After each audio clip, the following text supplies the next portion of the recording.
La importancia de la palabra, ese es el tema que vamos a abordar hoy en el inicio del programa. Hemos invitado al programa a Pablo López, él es socio fundador de la empresa Usa la Palabra. Si les interesa, miren ya la página web www.usalapalabra.com. Pablo López, ¿qué tal estás? Bienvenido, buenas tardes. Hola, buenas tardes. Gracias por acompañarnos. A vosotros. Bueno, a nosotros sin duda alguna la palabra nos interesa y mucho, que es prácticamente con lo que vivimos, el instrumento que más utilizamos. Pero vosotros, varios socios, habéis unido fuerzas, Pablo, para darle importancia a las habilidades de la comunicación, a las posibilidades que nos brinda el lenguaje. Y así generáis una nueva empresa, Usa la Palabra. Cuéntanos, Pablo, ¿cómo surge? ¿Cuál es el germen de esta historia? Bueno, pues ya hacemos casi 2 años y medio, empezamos en noviembre del 2013 y la verdad es que surge un poquito por la demanda que hacen los estudiantes universitarios de estas habilidades comunicativas. Es cierto que yo ya siempre había tenido en mente montar algo sobre comunicación, porque de pequeño tuve problemas de comunicación, y dije, creo que es fundamental para los institutos realizarla. Claro, conozco en la universidad a un abogado que es profesor de debate en varios colegios mayores y dice, ¿por qué no nos atrevemos a crear una empresa? Porque creemos que es fundamental. Y con otros 2 compañeros más, cada uno tocamos un palo diferente y hacemos una empresa de habilidades comunicativas desde aprender a hablar en público a cómo hablar para conseguir trabajo en las entrevistas. Por lo tanto, llenamos un campo bastante amplio de habilidades comunicativas y por la demanda y por la ilusión y las ganas que le pusimos, pues surgió.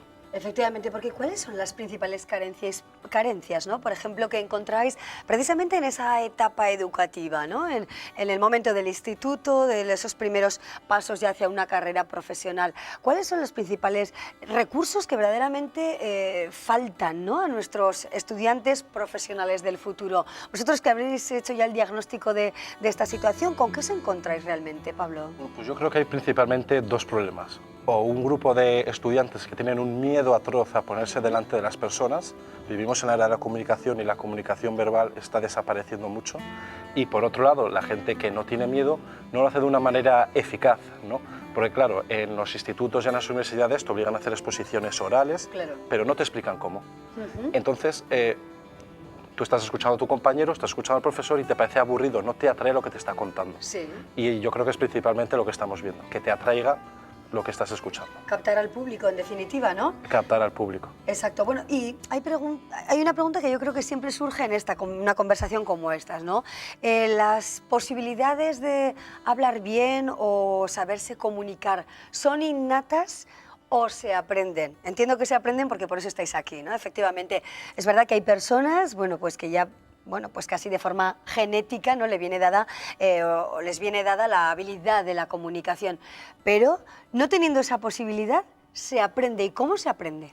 Pues yo siempre pongo la metáfora de como Miguel Indurain. Miguel Indurain habría andado en bicicleta como nosotros en ruedines con 3 años y luego fue campeón del Tour de Francia. ¿Por qué? Entrenando, entrenando y entrenando. Es decir, experiencia, pero para que tu experiencia sea válida tienes que tener unas herramientas desarrolladas, ¿no? Por lo tanto, saber cómo utilizar las manos, la voz, los silencios, el dominio del espacio y sobre todo cómo estructurar tu discurso, porque muchas veces te preparas un discurso con muchas palabras y al final vas a transmitir poco a las personas. Importante también el silencio, ¿no? A la hora de enfrentarse o estar en un escenario, en una exposición o incluso en un plato de televisión. ¿Qué importancia le damos al silencio? Porque no todo tiene que ser palabra, ¿no? Efectivamente, para mí hay 3 cosas fundamentales en la oratoria y una de ellas es el silencio. ¿Qué conseguimos con el silencio? Pues lo primero de todo, respirar, porque hay mucha gente que no respira.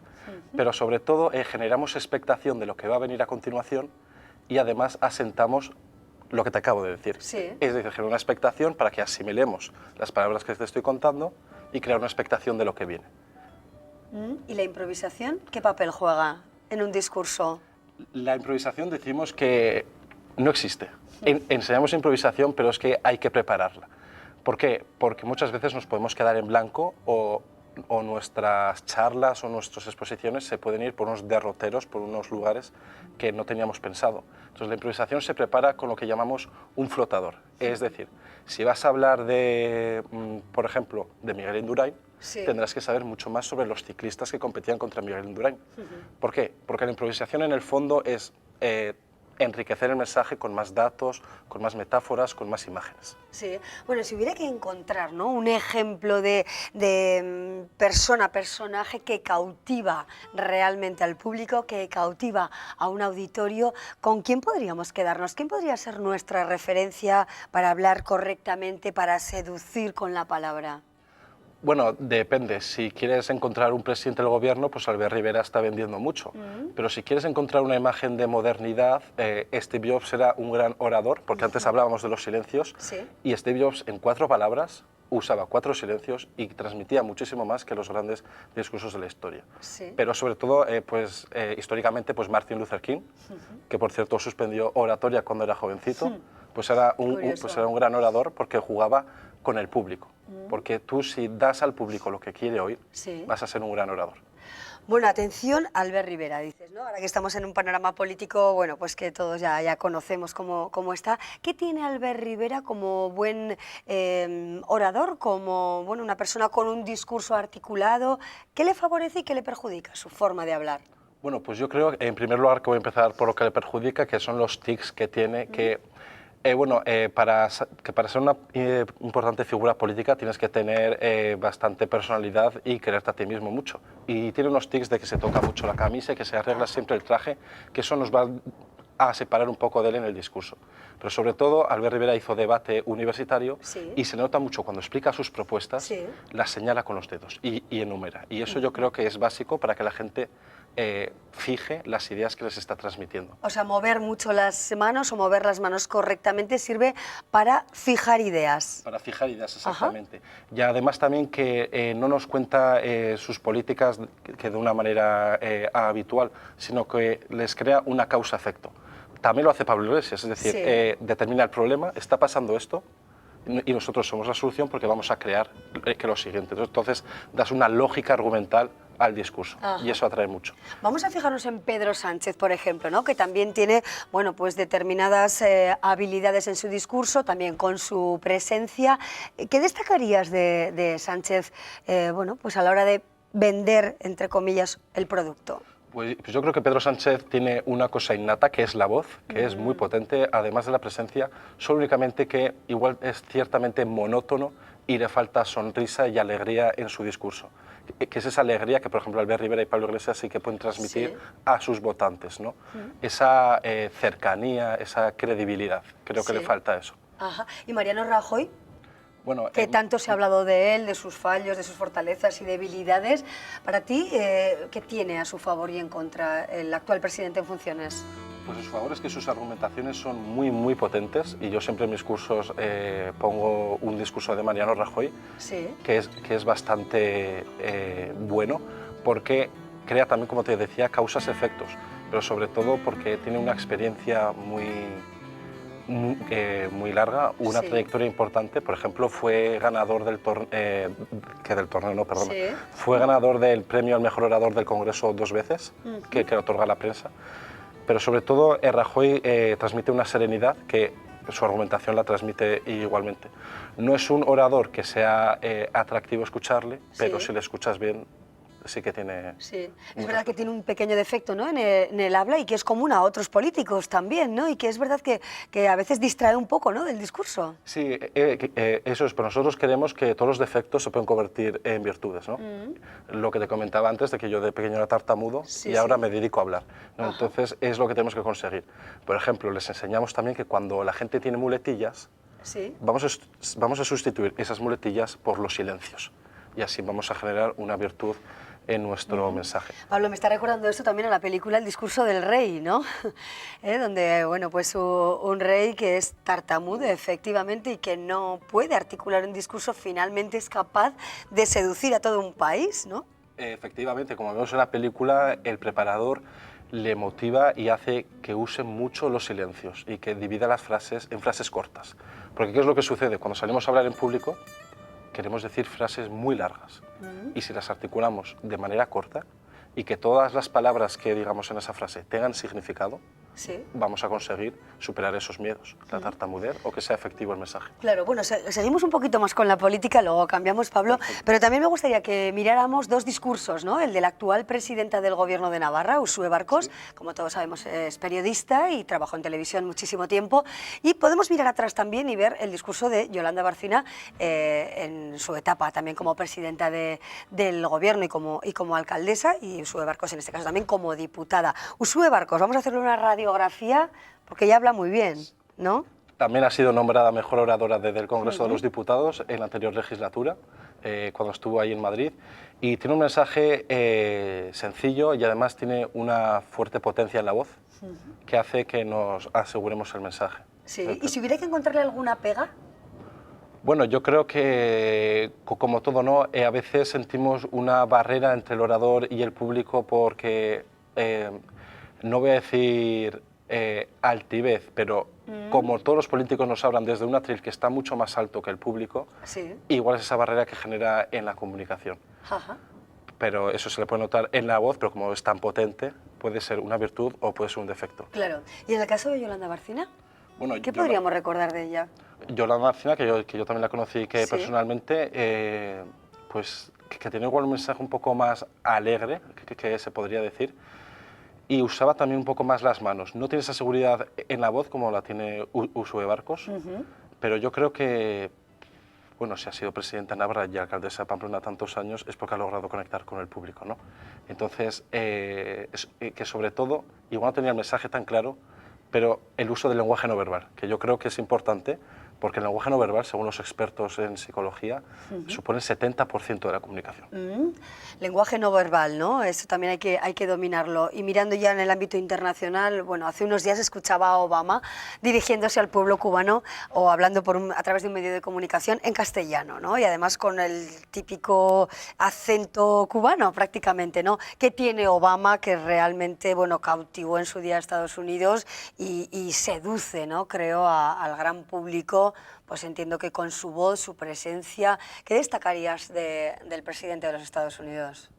Que sabe dominar los medios de comunicación como nadie. Es el primero que usó el teleprompter, esto de que es la cámara y que tú lees en ella para los espectadores. Y para todos sus discursos que hizo en campaña lo utilizaba. Fue el primero que lo utilizó y por lo tanto ganabas mucho más al público. ¿Por qué? Porque el público está viendo tus ojos. Y si ve la mirada, que para mí es el segundo factor más importante de la oratoria, generas credibilidad y ves lo que está sucediendo a tu alrededor y puedes adecuar el mensaje a la gente que te está escuchando. Pero sobre todo lo que tiene Obama es que en 3 palabras te da mucha información. Lenguaje no verbal, mirada, manos, ¿qué más? Dominio del espacio. ¿De qué manera eso es? El dominio del espacio es clave porque, como te comentaba, el lenguaje no verbal es el 70%. Entonces, los discursos de los políticos o cuando tú vas a hacer una exposición oral en el instituto o en la universidad, suele haber una mesa o suele haber un atril y la gente se refugia detrás de él. ¿Qué sucede? Que eso tapa la mitad de nuestro cuerpo, por lo tanto ya no vamos a poder expresar tantas cosas como si estuviéramos delante del público. Claro. Por lo tanto, la oratoria va a ser mucho más importante, la monotonía de la voz, el volumen, etc. Por lo tanto, si salimos de ese atril y dominamos, voy a hacer una palabra rara, es proxémica, que como decía mi profesor, son palabras bonitas para ligar, pero es una palabra un poco rara. Es el dominio del espacio y, por tanto, creemos que tanto si tú con las manos puedes señalar las ideas que estás dando, en el espacio puedes dibujar también las ideas que estás dando. Y si vas a decir 3 argumentos, pues fijas en un lado, en el medio y en el otro lado. Es decir, puedes hacer una postura de triángulo y así la gente va a identificar un argumento con una posición en el lugar. Por ejemplo, en el debate universitario, que se coloca un equipo contra otro, pues tú cuando quieres destrozar al rival, cuando quieres romper su argumentación, te acercas a su mesa y les hablas. ¿Por qué? Porque estás generando que no tienes miedo a su argumentación. Cuando quieres reafirmar tus argumentos, te acercas a tu equipo. Y cuando quieres convencer, subes hacia adelante, hacia el público, para enamorar y para dejar claro tu mensaje. ¿Y qué demuestra eso? Que como estás, no voy a decir desnudo, pero delante del público, sin nada que te tape, no tienes miedo a nada y todo lo que estás diciendo se presupone que puede ser verdad. Claro. Bueno, usa la palabra. Todo esto se enmarca dentro de esta nueva empresa que, bueno, pues funciona por buena parte de nuestro país, que pretende que, bueno, pues consigamos habilidades, herramientas para la comunicación. ¿Alguna pista, Pablo, para bueno, realmente cautivar al empresario o al jefe de recursos humanos que nos hace una entrevista, que a nosotros nos interesa muchísimo lograr ese trabajo, conseguir ese puesto? ¿Qué debemos hacer para, bueno, pues conseguirlo todo en una conversación? Vale, pues para empezar, que estamos hablando del lenguaje no verbal, te tienes que sentar siempre en la silla más alejada de la puerta, porque eso va a implicar de que no te quieres ir y de que vas a estar cómodo. Pero sobre todo yo creo que lo más fundamental es una comunicación directa y lo que nosotros llamamos el storytelling. Cuando vas a estar en una entrevista de trabajo te van a preguntar qué has hecho, qué has estudiado, por qué estás en esa empresa. Pues lo que tienes que lograr es conectarlo todo. Es decir, por ejemplo, si tienes un curso de inglés y tienes una licenciatura, no decir tengo un curso de inglés y tengo una licenciatura, sino hilarlo. Es decir, fui a Irlanda a estudiar inglés, donde me saqué este curso y donde vi que era muy importante los campos agrícolas de Irlanda. Por lo tanto, eso me llevó a estudiar ingeniería agrícola. Es decir, que todo lo que has hecho en tu vida tenga una causa y un efecto. Aunque no sea verdad, que siempre lo es, ¿no? Sí. Es buscar ese razonamiento, vas a lograr que el empresario que te vaya a contratar vea que tienes las ideas claras y que todo lleva a una meta, a un fin, que es dedicar todo lo que te has preparado en su empresa o trabajo. Atención, ¿no? Por ejemplo, ¿no? Es importante la silla bien alejada de la puerta, efectivamente, y contar una historia realmente, ¿no? No solo dar dos pistas rápidas. ¿Dónde se habla mejor realmente, Pablo? Vosotros que conocéis bien esto. ¿En el norte, en el sur de España? Bueno, por diferenciar norte y sur, ¿no? ¿Qué tenemos de bueno aquí en el norte y qué tienen de bueno en el sur y qué debemos mejorar unos y otros? Bueno, pues a simple vista, en el norte las palabras se terminan, los acentos son mucho más neutros y son voces más potentes. Pero en el sur tienen esa gracia y sobre todo esa cercanía que logran conectar rápidamente con el auditorio, ¿no? Pero siempre nos hace gracia, ¿no? Porque nosotros estamos en Madrid dando cursos a colegios mayores, donde hay chicos de Bilbao, de Pamplona, de Zaragoza, de Tenerife, y nos dicen, ¿y qué tenemos que hacer con el acento? Bueno, yo creo que son rasgos que nos diferencian y que como hay que ser diferente en esta vida, debemos hacer que se entienda a todo el mundo, pero no perderlo. Para mí los que mejor hablan son los de Pamplona porque soy de aquí, lógicamente. Muy bien, barriendo para casa, ¿no? Bueno, Pablo, la verdad es que estáis dando cursos, como decíamos, en diferentes lugares. Habéis estado hace poquito aquí en la capital navarra, en el Salón del Estudiante, en el Colegio San Cernin. ¿Dónde más miráis? ¿Dónde trabajáis? ¿A qué público realmente os dirigís o os gustaría dirigiros? Vale, pues nos dirigimos a institutos, a universidades y todo lo que lo rodea a la universidad, los colegios mayores, las residencias, etcétera, y también a empresas. La verdad es que no nos queríamos lanzar tan pronto al mundo de la empresa, pero nos contactaron porque es lo que te comentaba, de que hay gente que no tiene miedo a hablar en público, pero que no lo hace eficazmente, ¿no? Por tanto, el sector de los recursos humanos y las personas que tienen que realizar presentaciones en sus empresas también nos demandan. Pero sobre todo es institutos y universidades porque creemos que hay que atajar el problema desde un inicio para que puedas desarrollar todas tus habilidades y tu potencial. Eso es, a veces ha parecido, ¿no?, que las carreras de letras se presuponen con una buena capacidad de oratoria y las de ciencias no importa tanto, ¿no? No importa quizá tanto que un ingeniero o un médico utilicen el lenguaje correctamente y sí se presupone esto para los de letras, pero eso es una equivocación total, ¿no? Eso es una equivocación total porque los médicos muchas veces tienen que dar malas noticias. ¿Cómo puedes dar una mala noticia de la manera más suave? Pues eso intentamos solucionarlo con las habilidades comunicativas. Un ingeniero, creo que la ingeniería funciona ahora por proyectos y los tienes que presentar a alguien que te los financie o a los jefes de tu empresa. Por lo tanto, absolutamente todo el mundo tiene que hablar en público y tiene que comunicar eficazmente. Y por eso decimos que las habilidades comunicativas son como tu DNI, lo tienes que tener sí o sí. No lo tengas caducado, tenlo en vigor. Perfecto, Pablo López, muchísimas gracias. Tomamos muy buena nota de todas estas pistas que nos has dejado, estas claves que desarrolláis en vuestra empresa Usa la Palabra. Como decíamos al principio, en vuestra web podemos encontrar un poquito más con detalle todo esto, ¿no? Pablo, gracias de verdad y hasta pronto. Muchísimas gracias, Amaya. Bueno, nosotros seguimos ahora con otras historias aquí en Me Importa Esto.